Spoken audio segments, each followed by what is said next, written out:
Жұмыла көтерген жүк жеңіл. Арыс қаласына қарасты Ағдала ауылдық округінің бір топ жастары қайырымды іс қылып, әлеуеті төмен отбасыға үй салып берді. Шаңырақтың керек жарағында алып беріп, ішін жиһазға толтырып жатыр. Жаңа қонысқа арна тілшілері де арнайы барып құтты болсын айтып қайтты.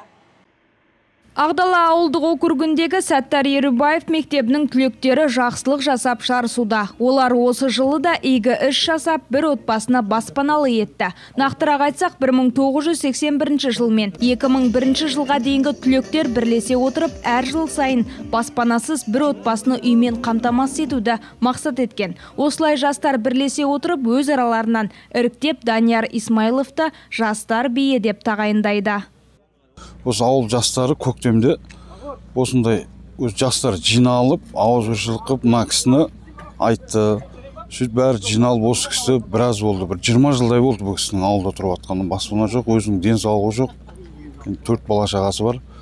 Сонымен ауылдың жастары жиналып, маған сіз осыны басқарасыз, полный осыны жүресіз дегеннен кейін болды деп, майдың 25-іне тас түсірдік. Осы жерге тасын сүріп, әкімшілік жерін берді. Ол кісілерге де рахмет, әкімшілікке де жерін беріп, содан басталды. Осы майдың 25-іне тас сүрдік. Бір ай қимылдады, сонымен агрот-пагрот әйтеуір балалар. Осы ауылдың жастары үлкені жаңа біз болдық 81 жылдардан 2001-ге дейін.